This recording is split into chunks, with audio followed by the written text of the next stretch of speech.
इडली बनवण्यासाठी इथे मी 3 वाट्या रेशनचे तांदूळ घेतलेले आहेत। तुम्ही कुठलाही जुना आणि जाड तांदूळ जो असेल तो वापरू शकता किंवा जो परिमल नावाचा तांदूळ मिळतो तो वापरला तरी देखील चालेल। तर तो 3 वाट्या इथे आपल्याला घ्यायचा आहे आणि 3 वाट्या तांदळासाठी 1 वाटी उडदाची डाळ। तर 3 वाट्या तांदळासाठी 1 वाटी उडदाची डाळ हे इडली बनवण्यासाठीचं प्रमाण एकदम योग्य आहे। तर डाळ आणि तांदूळ स्वच्छ धुवून घ्यायचेत आणि ते धुवून घेतल्यानंतर हे आपल्याला 7 ते 8 तासासाठी भिजत घालून ठेवायचे।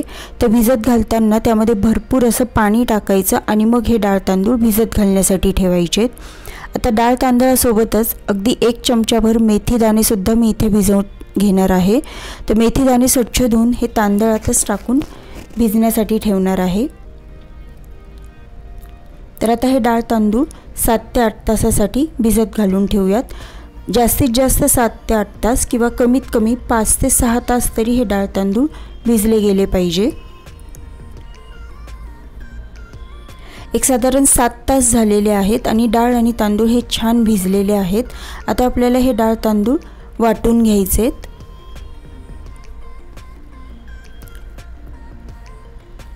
तर इथे सगळ्यात आधी मी डाळ वाटून घेणार आहे। तर डाळ वाटून घेण्यासाठी मोठं मिक्सरचं भांडं घेतलंय।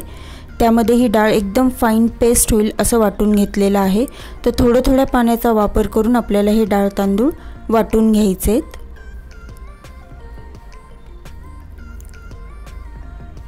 सध्या उन्हाळ्याचे दिवस असल्यामुळे इडली बॅटर फर्मेंट होण्यासाठी फारसा वेळ लागत नाही किंवा डाळ तांदूळ भिजण्यासाठी पण फारसा वेळ लागत नाही। आता इथे हे जे तांदूळ आहेत हे पण एकदम फाईन पेस्ट होईल असे वाटून घेतलेले आहेत। आता हे जे वाटलेलं डाळ तांदूळ आहेत हे काढण्यासाठी इथे मी एक मोठं पातेलं घेतलेलं आहे। तुम्ही कुठलंही एक मोठं स्टीलचं पातेलं किंवा स्टीलचा डबा इथे वापरू शकता। त्यानंतर हे डाळ तांदूळ आता चांगले एकत्र करून घ्यायचे। त्यासाठी हे मी हातानेच चांगले एकजीव करून घेते। आणि सध्या उन्हाळा असल्यामुळे हे बॅटर फर्मेंट होण्यासाठी कुठलीही वेगळी ट्रिक किंवा आयडिया वापरण्याची गरज पडत नाही। फक्त हे डाळ तांदूळ वाटायचे आणि फर्मेंट होण्यासाठी ठेवून द्यायचेत।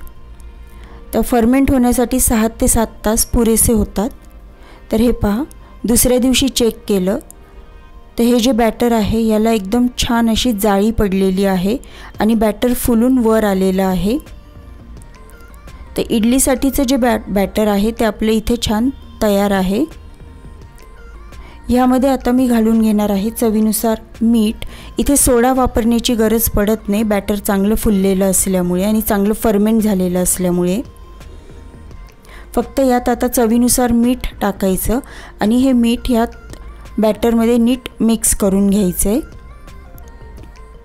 मीठ यात नीट मिक्स करून घेतल्यानंतर थोड्या वेळसाठी आपण हे बॅटर असंच बाजूला ठेवून देऊयात आणि इडलीसोबत खाण्यासाठी जी खोबऱ्याची चटणी असते ती करून घेऊ आणि त्यानंतर सांबर आहे ते करून घ्यायचे। तर इथे खोबऱ्याची चटणी करून घेण्यासाठी मी खोबरं, हिरवी मिरची, डाळ्या, थोडे शेंगदाणे, कोथिंबीर आणि कढीपत्ता वापरलेला आहे। तर कढीपत्ता जो आहे तो मी वाटणातच वाटून घेणार आहे, कारण वरून जर फोडणीला टाकला तर तो शक्यतो खूपदा खाल्ला जात नाही आणि कढीपत्ता हा आपल्या आरोग्यासाठी, केसांच्या वाढीसाठी खूप गुणकारी असतो। तर अशा प्रकारे जर वाटणात वाटून टाकला तर तो खाल्ला जातो। आता ह्या चटणीमध्ये मी थोडंसं मीठ, अगदी थोडी साखर आणि थोड्या लिंबाचा रस टाकून घेतलेला आहे। तुम्ही लिंबाच्या रसाऐवजी दह्याचा वापर केलात तरी देखील चालेल। आता ह्यावर आपल्याला एक फोडणी टाकायची आहे। तर फोडणीसाठी इथे आपण फक्त जिरे आणि मोहरी एवढंच वापरलेलं आहे। तर एका तडका पॅनमध्ये थोडंसं तेल गरम करून त्यामध्ये जिरे मोहरी चांगले फुलून घ्यायचे आणि मग ती जी फोडणी आहे ती ह्या चटणीवर टाकून घ्यायची आहे। तर खोबऱ्याची चटणी तयार झालेली आहे। सांबर करायला घेऊयात। तर सांबर करण्यासाठी इथे मी 1 वाटी तुरीची डाळ घेतलेली आहे। तुरीची डाळ स्वच्छ धुवून कुकरमध्ये शिजवून घ्यायची आहे। तर याच्यामध्ये आता 1 ग्लासभर पाणी टाकायचं। त्यानंतर यात अगदी थोडीशी हळद टाकायची आणि डाळ चांगली मऊसूत शिजली जावी यासाठी यामध्ये अगदी थोडंसं तेल टाकायचं आहे। आता या डाळीसोबतच मी इथे कांदा आणि टोमॅटो हे सुद्धा टाकून घेणार आहे। तर इथे 1 कांदा आणि 1 टोमॅटो बारीक चिरून टाकलेला आहे। कुकरचं झाकण लावायचं आणि कुकरच्या 3 शिट्ट्या करून घ्यायच्या आहेत। आता सांबारमध्ये टाकण्यासाठी काही भाज्या देखील वापरल्या जातात। त्यामध्ये शेवगा, दुधी भोपळा किंवा डांगर, बटाटा अशा भाज्या वापरल्या जातात। तर आज माझ्याकडे फक्त शेवगा उपलब्ध होता म्हणून मी इथे शेवगा वापरलेला आहे। तर मी तो डाळीसोबत न शिजवता वेगळा शिजवून घेते, कारण जर डाळीसोबत शिजवला तर तो खूप जास्त शिजला जातो। त्यामुळे मी इथे एका वेगळ्या भांड्यात थोडं पाणी घेऊन त्यात शेवग्याच्या शेंगा कट करून अगदी थोडंसं मीठ टाकून त्या शिजवून घेत आहे। कुकर चेक करूया, तर डाळ इथे एकदम छान शिजलेली आहे। थोडीशी घोटून घेऊयात। आता इथे एका भांड्यात थोडंसं तेल घेतलं, तेल गरम झालं, त्यामध्ये मोहरी टाकली। मोहरी चांगली तडतडली की मग यामध्ये टाकायचे जिरे। जिरे चांगले फुलले की मग यामध्ये टाकणार आहोत ताजा ताजा कढीपत्ता आणि त्यानंतर मग जी आपण शिजवलेली डाळ आहे ती टाकून घ्यायची आहे।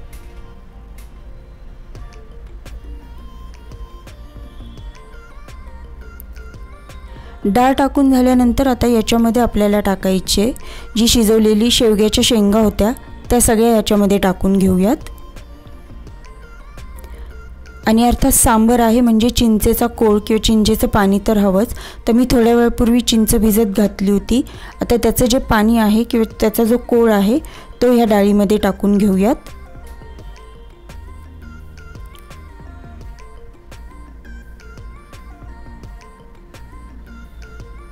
तर हे सगळं नीट मिक्स करून घेऊ आणि त्यानंतर याच्यामध्ये आता थोडंसं परत पाणी टाकून घेऊ, कारण डाळ अजून बऱ्यापैकी घट्ट आहे।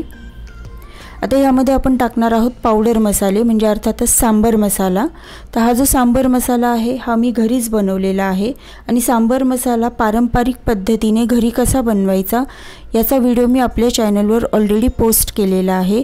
तुम्ही जर तो व्हिडिओ अजून बघितलेला नसेल तर त्याची लिंक मी डिस्क्रिप्शन बॉक्समध्ये दिलेली आहे, तुम्ही तिथे जाऊन चेक करू शकता। आता या सांबार मसाल्यासोबतच इथे मी अगदी थोडीशी हळद आणि अगदी थोडंसं तिखट, लाल तिखट वापरलेलं आहे आणि त्यात या पावडर मसाल्यांमध्ये थोडंसं पाणी टाकून ती पेस्ट ह्या सांबारमध्ये टाकून घ्यायची किंवा ह्या डाळीमध्ये टाकून घ्यायची। त्यात चवीनुसार मीठ टाकायचं आणि सांबार उकळून घ्यायचं आहे। इडली करण्यासाठी आता इडली पात्राला इथे थोडंसं तेल लावून घेतले, त्यामध्ये इडलीचं थोडं थोडं बॅटर टाकून घ्यायचं। फार फुल भरायचे नाही हे इडली पात्र, कारण ज्या इडल्या आहेत त्या वाफवल्यानंतर त्याची साईज वाढते। तर आता 10 मिनिटासाठी आपण ह्या इडल्या वाफवून घेणार आहोत।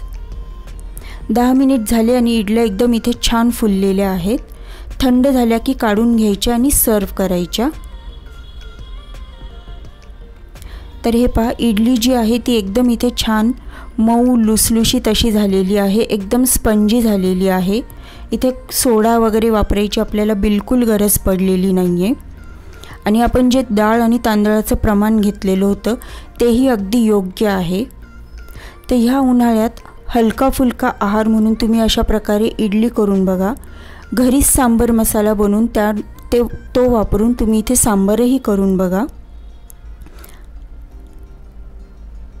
व्हिडिओ जर आवडला असेल तर व्हिडिओला लाईक करा, शेअर करा, कमेंट करून सांगायला विसरू नका आणि चॅनलवर जर नवीन असाल तर चॅनलला नक्कीच सबस्क्राईब करा। परत भेटूया पुढच्या नवीन व्हिडिओमध्ये, तोपर्यंत धन्यवाद।